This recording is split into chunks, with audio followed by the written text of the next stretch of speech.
So what I'm doing here tonight is I'm going to try to show how to put a grid onto your Kaossilator. Probably some people have already done this, but I'm going to do my version. And this is putting a grid on without taking the Kaossilator all apart, which is possible. You can download templates. There's a guy on YouTube who does it, and he's got a blog where you can download the template. Now, the deal with that is not everybody is going to be comfortable taking their Kaossilator apart. It did look like it wasn't that easy. The guy had done it several times, and he made it look easy, but it looked like you could screw it up. It looks like you could break something if you weren't careful. Also, from what I understand, if you've bought this thing new, mine I bought secondhand, but if you buy this new and you open it up, the warranty becomes voided. So some people may not be comfortable with that. What if later you want to get some work done on it, and you've opened it, well, it's void. There's some pros and cons to doing it this way too, and I'll get to the drawbacks at the end. What I did, and maybe you can see on the corners here, is I went ahead and went to an office supply store and bought this. If you notice, there's some grids already. If you want to get if you want to get really precise about it, like on some guys on the net, then you need to design a grid that is actually 9 squares across and 5 down, 45 squares to I guess focus on the pressure points or something on the Kaossilator grid. I saw a site, one guy had 22 little squares or something. I've got 30. I just happened to buy this out of chance. My fingers fit right into the square. And it's a good reference point. You can almost reproduce pieces of music. Here's some notes I had from a piece of music earlier. And you can really go back, and if you remember which square you did a beat on or a sound, you can basically get back to where it's at. And again, you may not get precise. You can use a pin, but you will be close enough. It's better to be here than way over here, right? How I did it was pretty self-evident. I just took one of these folders, cut it up. I used a paper cutter and some scissors to get a fine. Here's some other squares. I went through quite a few before I finally got one that fit.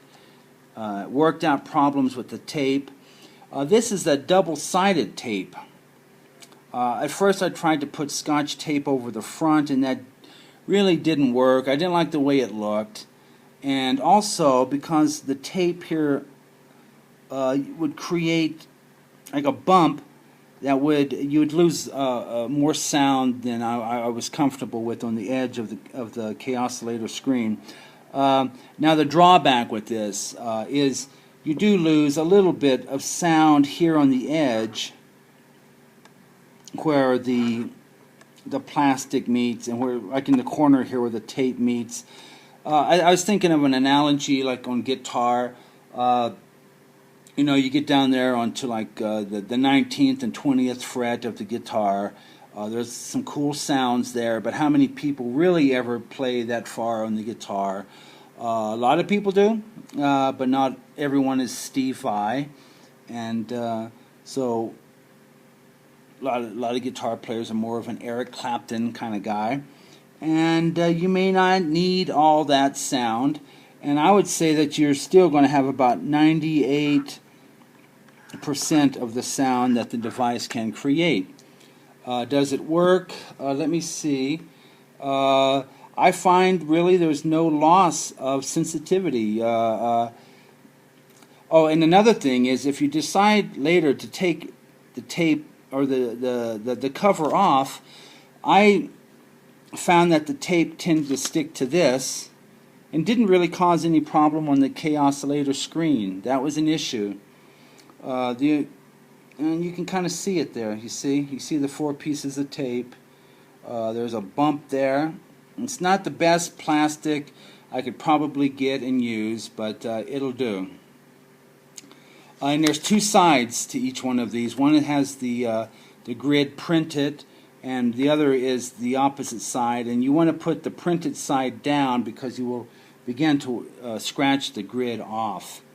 Let's see if I can do a quick demo just to let you see that there's no major issues with sound loss. Here's some piece here. Let me see if I can. 98, and I believe it was right here. Something like that.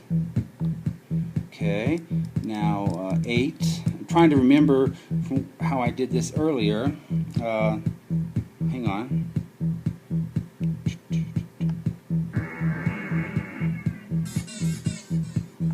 Okay. Don't expect Mozart here, okay? This is just a demo. But if you notice, nothing...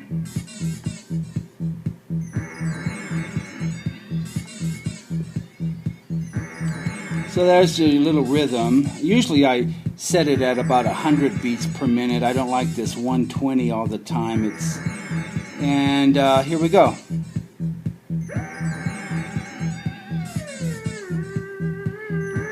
The cool thing about the grid is you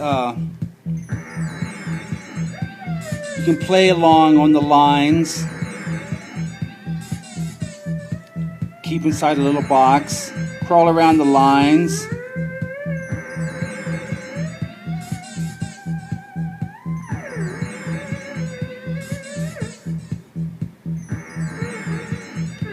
Kind of a theremin sound there. Anyway, that's that.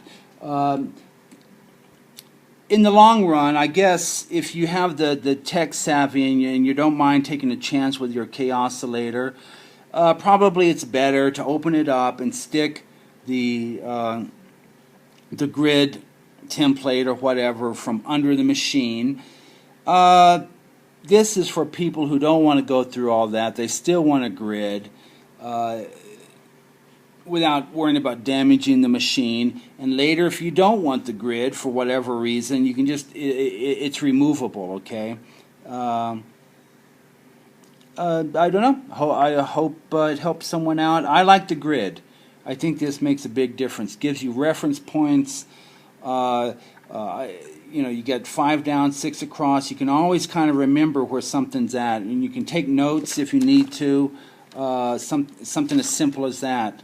You can letter them, number them, and go back to like C3 or something later like that if you want to go that route. Okay, if you try it, good luck. Good luck.